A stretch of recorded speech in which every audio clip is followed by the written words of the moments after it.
Overrated.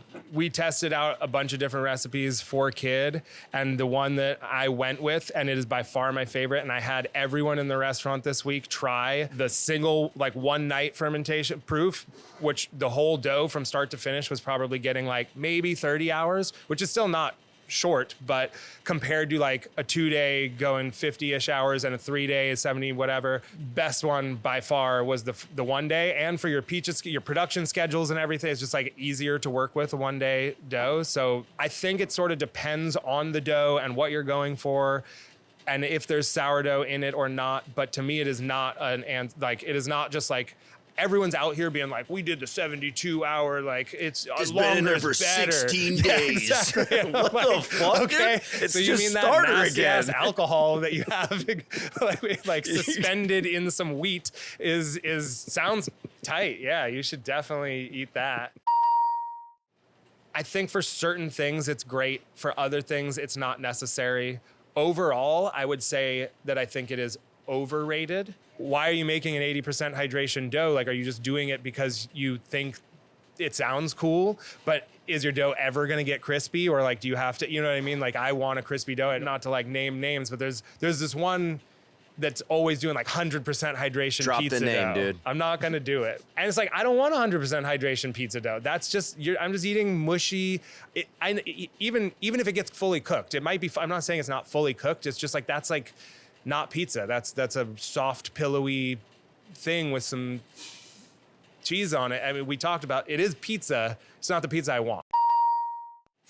Honestly, underrated for me. I love a 20-inch pie. I think the problem for a restaurant is like when you get into the economics of it, it doesn't make sense. People nowadays to charge what you have to charge for that, and you just can't sell a lot of them. It's hard.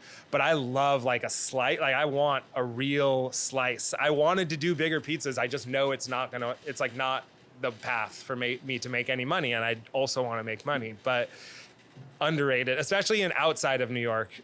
You don't see enough of them. Okay. I would have said underrated for a long time. A part of me still really wants to, but I think it's another thing that has started to get used too much without people really understanding why they're using it. And so it's getting overrated just because I think there is something impressive about doing something that's fully naturally leavened. But commercial yeast has a lot of its own like wonderful properties and flavors, and it's like, why do we like vilify? I feel like part of the sourdough thing has been to make commercial yeast out to be this terrible thing that's like less than. They're both good for different things, and sometimes they're great together. They like to play. So why do we have to keep them separate all the time and treat them like they're not friends? Yeah, they're homies. They're homies. They've been around a lot longer than we have. They're the same. They're brothers. One's wild. Exactly. The wild, crazy, freaky one, you know? Yeah, what's not? And the other one's like a little more buttoned up and reliable.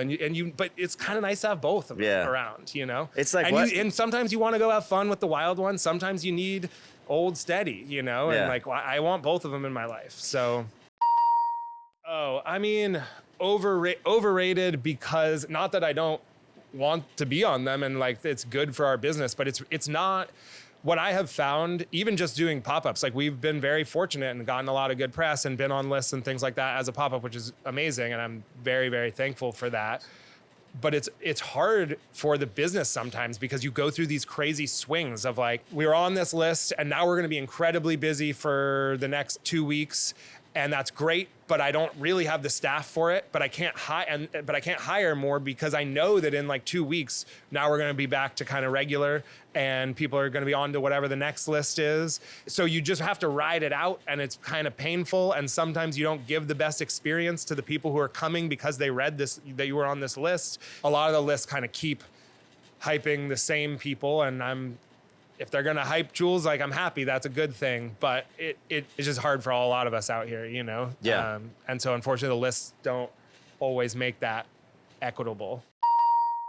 I mean, in New York, I was kind of like more of the purist, like, you don't put a bunch of, like, you put certain things on a pizza, menu stays pretty tight, no ranch, you know? I was definitely more that type. And then you grew up. I grew up. My taste buds expanded. I developed my palate. Got that white gold, homie. Exactly. And I will say, I make a ranch, I do that. Like, I make a homemade ranch, and like, it's obviously that's adding a little fanciness that's not, I'm down with just straight like Hidden Valley. Absolutely. Yeah. But I'll make it. I'll put the little touch on it for sure. But I'm down for it. And I the one that I've been cooking with a lot more recently, I have to say too, this is a derivative of ranch, but I have been really loving using the ranch powder as a seasoning for other things. I think it started with that. There was like some recipe that from like some lady in Mississippi that was in the New York Times that just puts like a ranch packet and some pepperoncini and like a beef chuck in a slow cooker and doesn't even do anything to it, and it just turns into like magic. And now I'm like, I'm gonna put ranch powder. I mean, it's perfect. It's like onion, garlic, and MSG, so it's just like umami with salt and vinegar. What else do you want? It's like literally all the things, and then there's some herbs in there just to kind of like liven it up a little bit. Run me a bath, baby. I like it a lot. I think, and to be fair, I haven't had enough of it. Like, I've only been to Sally's. And so I need to get more of it in my life to feel like I can answer this truly. Okay. But what I will say is a lot of the places that are doing it now, I'm like a little bit unclear on what they're doing that's making it. It doesn't look like what I assume is New Haven style, but then they're like calling it New Haven, and it looks great. Like some of the places, I mean, the New Haven style in London, or not, in England, they're not really in London, but like Gracie's and Vincenzo's and all this look insane. They look so good. Yeah.